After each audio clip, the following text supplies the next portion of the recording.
नमस्कार दोस्तों, इस वक्त मेरे हाथ में बिपिन चंद्रा की इंडिया स्ट्रगल फॉर इंडिपेंडेंस किताब है। इस किताब का साइज देख के ही डरावना लगता है और कैंडिडेट्स के माइंड में एक सवाल हमेशा आता रहता है कि सिर्फ फ्रीडम स्ट्रगल के लिए इतनी मोटी किताब कैसे पढ़ेंगे और उसको कैसे याद करेंगे। तो इस वीडियो में हम इसी बात पर चर्चा करेंगे कि इस किताब को आसानी से कैसे पूरा किया जाए। ये जो किताब है ये एक सबसे व्यापक और बहुत अच्छी तरह से लिखी हुई किताब है और बहुत सिंपल इंग्लिश में भी लिखी गई है। तो इसको कैसे आसानी से पूरा करना है इस बात पर हम चर्चा करेंगे। चर्चा करने से पहले हम इस किताब में जो फ्रीडम स्ट्रगल के तमाम पहलू है उस पर चर्चा करेंगे और फिर उसके बाद इस बात पर चर्चा करेंगे कि इस किताब को सिस्टमैटिक तरीके से कैसे पूरा करना है ताकि आपकी इसमें रुचि भी बनी रहे और पूरा स्वतंत्रता संग्राम आपको अच्छे से समझ में भी आए। तो चलिए शुरू करते हैं।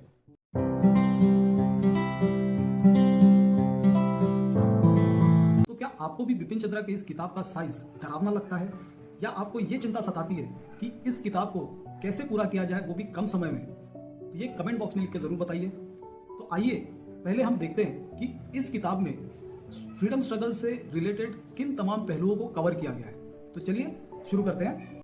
So the various aspects covered in this book can be seen as point number 1, how a prolonged political struggle based on moral, political and ideological underpinnings seized power from this mighty colonial power. Number 2, in what innovative ways constitutional space offered by the existing colonial structure was used to nurture and achieve political objectives and ends. Point number 3, Bipin Chandra India's Struggle for Independence book explains how a broad movement with diverse political and ideological undercurrents can coexist. Point number 4, the book highlights the broad socio-economic and political vision of the leaders who based the movement on modern values and ideas. The vision was hinged upon democratic, liberal and secular India.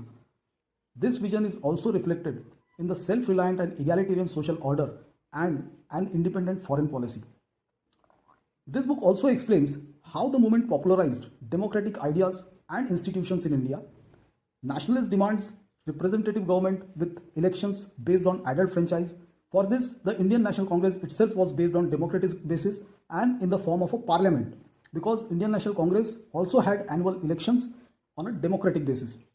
Point number 6, in this book there is a clear explanation of the development of an economic ideology that was to dominate the views of independent India.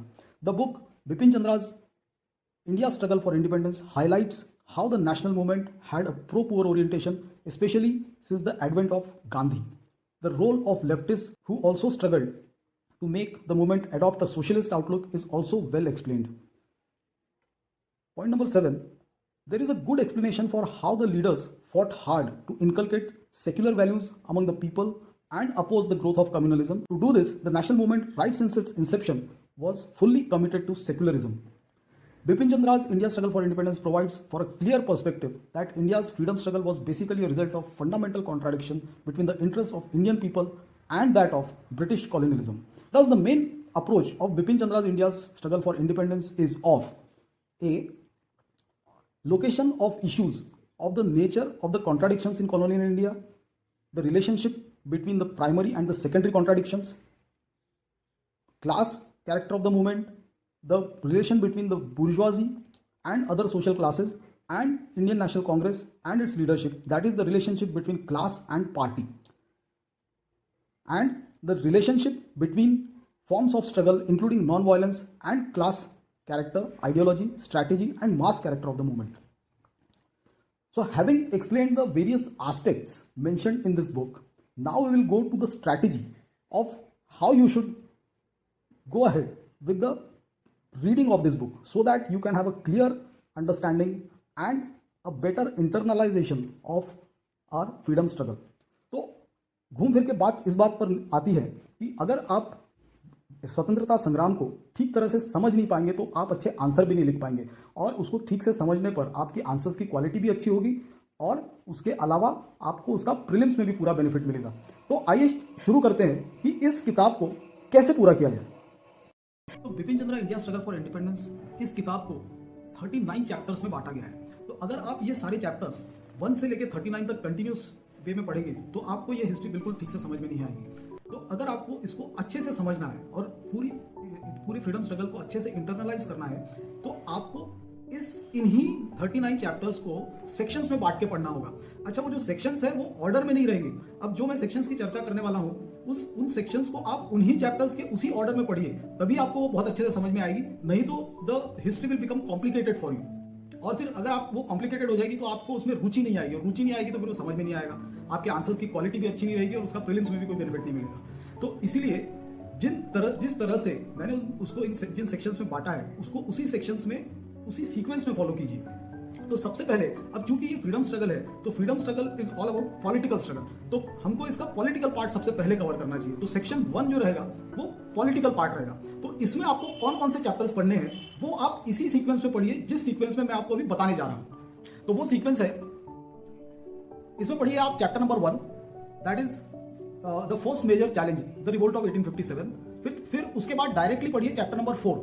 Chapter number 2 और 3 को आप skip कर दीजिए। उसका कारण यह है कि वो उस सीक्वेंस में नहीं बैठेंगे पॉलिटिकल हिस्ट्री के। तो उसका नेक्स्ट, फर्स्ट के बाद आपको जो चैप्टर पढ़ना है वो सीधा 4th चैप्टर पढ़ना है, that is foundation of Congress the myth.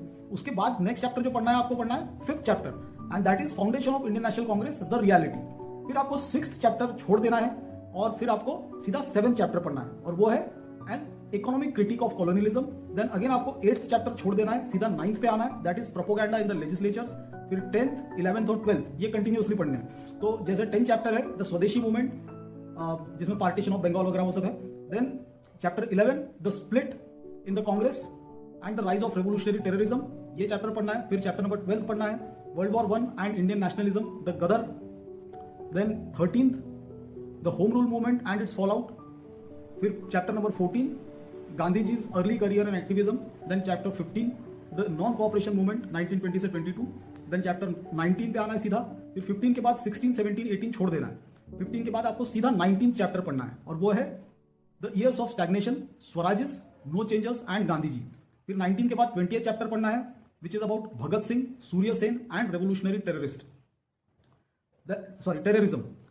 Then chapter number 21 पढ़ना है। उसके बाद द गैदरिंग स्टॉर्म 1927 टू 29 की इवेंट्स इसमें कवर होंगी।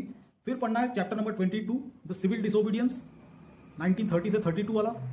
देन चैप्टर नंबर 23 पढ़ना है from Karachi to Wardha the years from 1932 to 1934। फिर 23 के बाद आपको सीधा 26th चैप्टर पढ़ना है। 24 और 25 छोड़ देना है। 26 चैप्टर है 28 मंथ्स ऑफ कांग्रेस रूल, और फिर इसके बाद आपको सीधा 34th चैप्टर पे आना है। उसमें बीच के सारे चैप्टर्स को छोड़ देना है शुरुआत में, नहीं तो आप कंफ्यूज हो जाएंगे। आपकी पॉलिटिकल हिस्ट्री जो है वो कंटिन्यूअस फ्लो में चलनी चाहिए। तो इसीलिए चैप्टर नंबर 26 के बाद आपको सीधा चैप्टर नंबर 34 पे आना है, और वो है the crisis at Tripuri to the Cripps mission. Then chapter number 35 पे आना है the quit India movement and the INA। And then chapter number 36 that is post war national upsurge, and chapter number 37 freedom and partition. तो इस तरह से करने के बाद आपका पॉलिटिकल पार्ट एक सिस्टमैटिक तरीके से पूरा हो जाएगा, और आपको पूरी फ्रीडम स्ट्रगल से रिलेटेड सारी इवेंट्स में एक कंटिन्यूटी मिलेगी। और ये कंटिन्यूटी ही है जिस वजह से आप उसको ठीक से याद कर पाएंगे। तो आप सारे इवेंट्स को जैसे डेकेड वाइज भी कैटेगराइज करके एक इंटरनलाइज कर सकते हैं अगर आप इसको इस तरीके से पढ़ेंगे। तो फिर अब एक बार आपकी पॉलिटिकल हिस्ट्री ठीक से पूरी हो जाए तो फिर आपको उसी बचे हुए चैप्टर्स को फिर से अलग सीक्वेंस में पढ़ना है। तो हमने उसके लिए एक नेक्स्ट सेट पे आना है, तो set number 2, and that set number 2 is about peasant movements and uprisings. तो इसमें आपको 2-3 चैप्टर्स पढ़ने हैं, जैसे कि उसमें फिर आपको 2nd और 3rd चैप्टर कंटिन्यूसली पढ़ने जो हमने शुरुआत में छोड़ दिए थे। तो इसका 2nd चैप्टर है civil rebellions and tribal uprisings. Then 3rd chapter है peasant movements and uprisings after 1857। फिर सीधा 16th चैप्टर पे आना है, that is peasant movements and nationalism in the 1920s।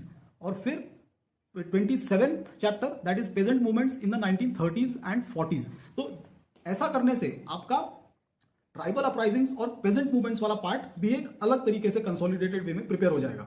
फिर ये होने के बाद पॉलिटिकल हिस्ट्री हो गई, हमारा पेजेंट मूवमेंट्स और ट्राइबल अपराइजिंग्स हो गई। फिर हमको नेक्स्ट सेट पे आना है, and that next set would be about socio religious reform movements. तो इसमें जो आपको चैप्टर्स करने हैं वो है chapter number 6 that is socio religious reforms and national awakening.